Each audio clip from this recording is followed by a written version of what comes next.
नमस्कार। संस्कृति वार्ता के 8वें अंक में आप सबका स्वागत है। इस अंक में पिछले अंक में मैंने जनजाति संस्कृति के संबंध में कहते हुए धरती और आकाश का जिक्र किया था।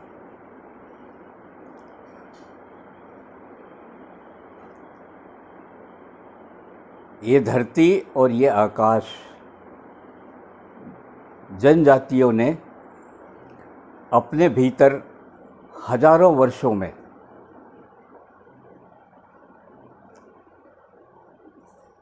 लगातार अपने इस ब्रह्मांड में, जो शरीर का सबसे ऊंचा भाग है, समाहित किया।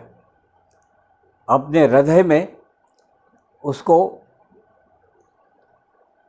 विस्तारित किया। इस तरह से उनके भीतर जो धरती और आकाश समाया,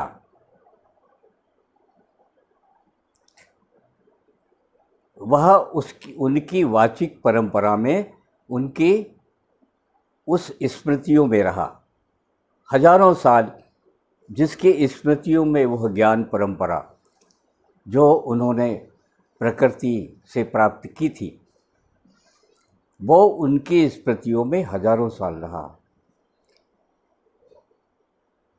उन जनजाति संस्कृति के उन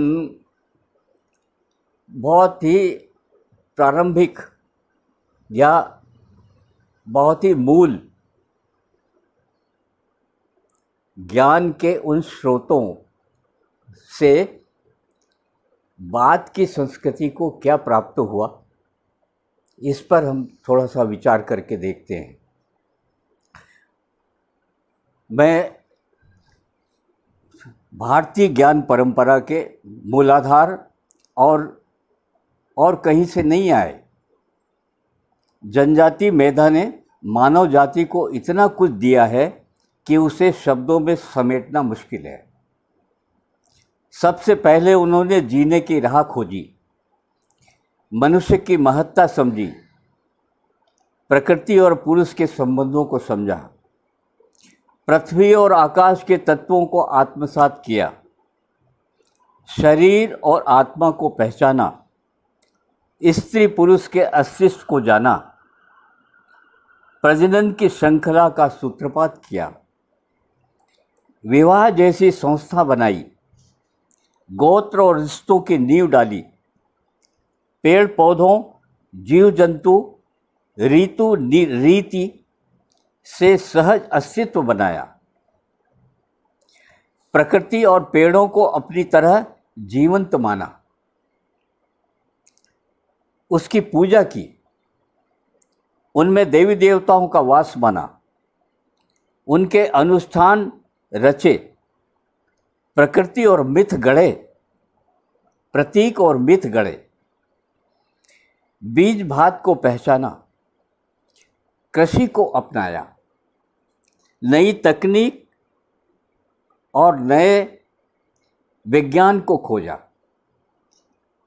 नई संस्कृति को इस तरह उन्होंने जन्म दिया, आहार विहार सुनिश्चित किया, वस्त्र आभूषण, गोदना, शिल्प, चित्र, प्रतिमा, वास्तु, आकल्पन को गढ़ा, आचार विचार की संरचना की, भाव भाषा की सृष्टि की, लिंगों ने गोंडों को बजाने के लिए 18 वाद्य दिए। तब से पृथ्वी का कोना कोना नृत्य, गीत, संगीत से भर गया और आदिवासी संस्कृति की स्थापना हुई। मध्य प्रदेश का ये सौभाग्य है कि आदिम संस्कृतियों के प्रथम चरण इसी पावन धरती की पुरातन नदी नर्मदा और विंध्य सतपुड़ा की वन्य और जलराशि को है। ये मध्य प्रदेश का सौभाग्य रहा कि यहाँ विभिन्न जनजातियों का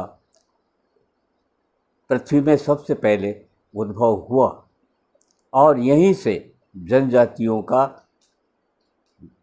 विस्तार अन्य जगहों पर या पृथ्वी के अन्य हिस्सों तक हुआ।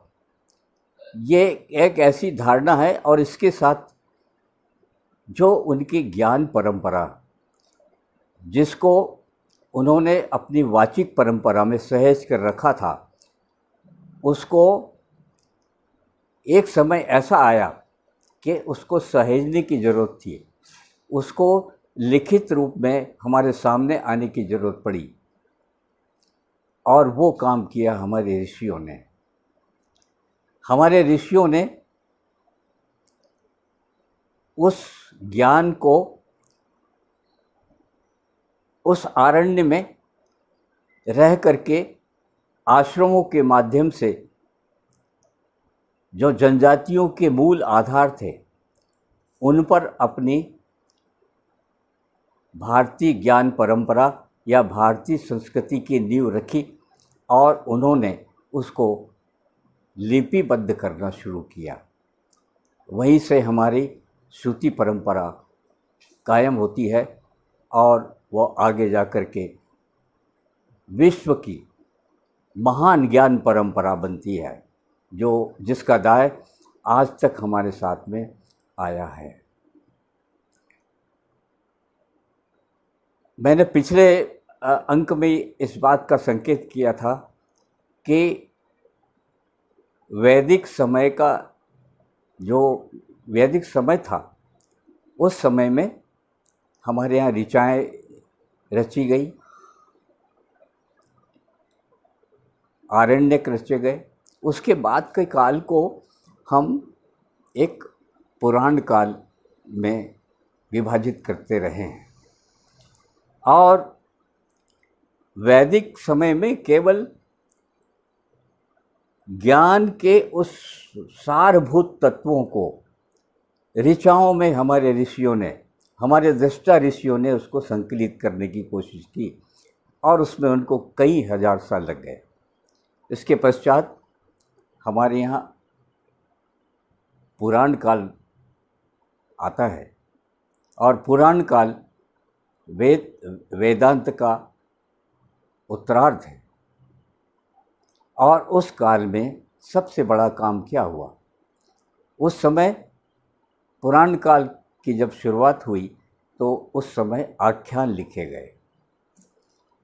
वे आख्यान जो कभी ऋग्वेद में बहुत संक्षिप्त रूप से हमारे सामने आते हैं या संकेत मात्र में आते हैं, जैसे उर्वशी पुरुरवा, नल दमयंती का, और ऐसा कहते हैं कि वेदों में लगभग 65 ऐसे आख्यान और उपाख्यान मिलकर के उसमें सांकेतित हुए हैं और उसका विस्तार हम पुराण काल में पाते हैं। पुराण काल के आचार्यों के सामने सबसे बड़ा प्रश्न ये था कि वेद सब कोई नहीं पढ़ सकते, पठन पाठन नहीं कर सकते, उसके ज्ञान को समझने के लिए बड़ी मेधा और पुरुषार्थ की ज़रूरत होती है, तो सामान्य लोगों के लिए क्या? तब हमारे पुराण काल के ऋषियों ने एक मार्ग खोजा जिसको हम आख्यान कहते हैं। उन्होंने उस ज्ञान के जो कुछ भी पाया था उन्होंने, और जो कुछ भी ऋषियों ने वेदों में अंकित कर दिया था, उसको उन्होंने आख्यानों में रचने की कोशिश की। आख्यान रचे, आख्यान का रचना काल। पुराण काल का मतलब होता है आख्यान का रचना काल, और उसमें आख्यान लिखे गए, उनको विस्तारित किया गया। इसी समय यहाँ जब तक, जैसे कि आदिवासियों ने हर वस्तु में, प्रकृति की हर वस्तु में ईश्वर की उपस्थिति की उपासना की, उसकी प्रार्थना की, ये प्रार्थना ऋग्वेद में हमको सबसे पहले मिलती है। ये विचार भी जनजातियों से ऋग्वेद में आया है।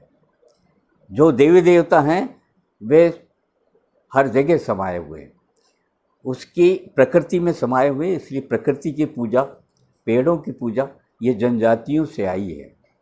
और उसको हमने ऋग्वेद में बहुत मतलब ऊर्ध्वगामी ज्ञान के माध्यम से उसको रचा और वह एक हमारा शास्त्र बन गया।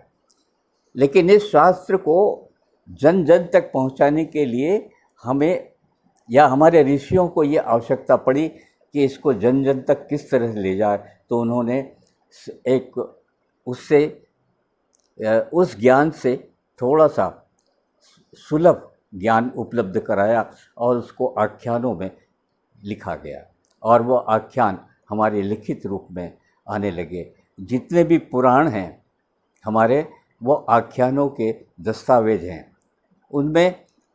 उनमें ऐसी व्याख्याएं हैं जिसमें जो भारतीय संस्कृति की ज्ञान परंपरा का जो सार उनमें था, वो हमने पुराण काल में आख्यानों में दर्ज किया और वो जन जन तक पहुंचने लगा।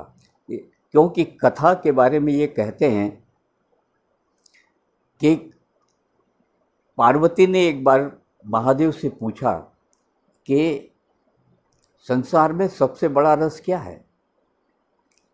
महादेव मुस्कुराए और कहने लगे, पार्वती तुमने आज एक बहुत गूढ़ बात पूछ ली है।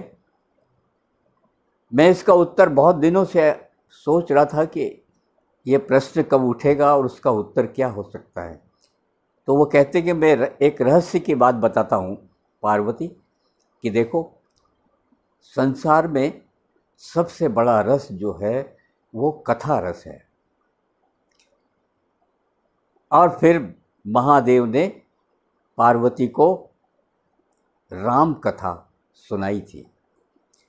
वही राम कथा, चूँकि तब पार्वती और केवल महादेव ही सुन रहे थे, वहाँ तीसरा कोई नहीं था, लेकिन संयोग से एक तीसरा भी वहाँ था जो काकभुसुंडी था। और वो काकभुसुंडी चुपचाप पेड़ पर बैठ करके राम कथा को सुन रहा था। और उस काकभुसुंडी ने वो कथा जा करके गरुड़ जी को सुनाई।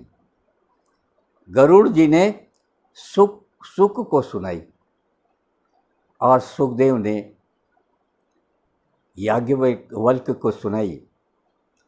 याज्ञवल्क्य ने 84,000 ऋषियों को राम कथा का आस्वादन करवाया और उसी में वाल्मीकि भी थे। तो वो राम कथा जो है याज्ञवल्क्य से वाल्मीकि तक आती है और वाल्मीकि ने उसको शब्द दिए और पहला महाकाव्य, विश्व का पहला महाकाव्य, कथा महाकाव्य। चूँकि मैं कथा से ही कविता का आविर्भाव मानता हूँ और कथा से ही कविता आई है, जैसे राम कथा पहली कथा है जिसने वाल्मीकि को कवि बना दिया। एक छोटी सी घटना उनको सामने आती है, क्रौंच वध होता है, उनको एक करुणा जागती है। तब वो उनके मुंह से एक श्लोक निकलता है, माँ निषाद प्रतिष्ठाम, तेरी कभी प्रतिष्ठा नहीं होगी। तूने एक बहेलिये ने काम में रत कौंच मिथुन के पुरुष को मार दिया, तीर मार दिया। इससे उनके मन में एक कविता जागृत हुई और तब वो राम कथा को काव्य में लिखते हैं, जो संसार का सबसे महाकाव्यी काव्य कहा जाता है। और उसी से भारत में भी काव्य लिखने की परंपरा का सूत्रपात होता है। और ऐसा कहते हैं कि काम के उस आवेग में जिस तरह से कौंच का वध किया बहेलिया ने, उसी तरह उनके मन में एक करुणा जागी और उससे करुणापूर्ण होकर के कविता फूट पड़ी और वो कविता आज एक महाकाव्य की राम कथा के नाम से। ऐसा कहते हैं कि वाल्मीकि कभी डाकू थे और वो भील जनजाति के थे। उनकी पत्नी भी भीलनी थी। ऐसा कहते हैं कि जब वे साधु वो लूट लिया करते थे जंगलों में और उससे अपना घर चलाते थे। एक बार साधुओं ने उससे पूछ लिया कि तुम ये डाकू का काम, ये पाप का काम कर रहे हो, बुरे काम कर रहे हो, इसमें क्या तुम्हारे घर वाले भी भागीदार हैं? तब उन्होंने घर जाके पूछा था तो परिवार वालों ने कहा कि इससे हमको क्या लेना देना, तुम पाप कर्म करते हो, उस पाप कर्म में हमारी भागीदारी नहीं है। वाल्मीकि की आंखें खुल जाती है और साधु वहाँ कहते हैं कि ऐसा कर, तो राम राम जपा कर, तो तेरा ये पाप कर्म कट जाएगा। तो वो तो अपढ़ थे उस समय, तो उनको राम राम कहने के बजाय मरा मरा कहना शुरू किया उन्होंने। केवल एक निरर्थक गया, बाकी फिर वो राम राम हो गया। इससे उनको ज्ञान प्राप्त हुआ और ज्ञान प्राप्त होने के बाद में वे ऋषि, एक ऐसी परंपरा जो बिल्कुल आदिवासियों से आती है और वो ऋषि तक पहुंचती है। वाल्मीकि इसके सबसे बड़ा उदाहरण है। और फिर वो त्रिकालदर्शी होते हैं और उन्होंने ऐसा कहते हैं कि सबसे पहले जो राम कथा थी उसका अंतिम अध्याय लिख लिया था। सीता वनवास का उन्होंने पहले ये अध्याय लिख लिया था, जिसको बाद में उनके आश्रम में पैदा हुए लव और कुश राम दरबार में गाते हैं। ये एक लिंक है जो हमारे वेदों के साथ और हमारे ज्ञान परंपरा के साथ जनजातियों से ही आती है और फिर उसका एक लोक स्वरूप जो बनता है वो हमारे पुराण काल में विकसित होता है। ऐसे अनेकों कहानियाँ, अनेकों कथाएं हमारे पुराण काल में विस्तारित होती हैं और वो जन जन तक उसके ज्ञान को लेके जाती हैं। मैं आज यहीं पर अपना वक्तव्य समाप्त करता हूँ और आगे का अंक जो है, हम आगे के अंक में एक जनजाति संस्कृति की मुख्य पहचान क्या है और उसके मूलाधार क्या रहे हैं, इस पर हम बात करेंगे।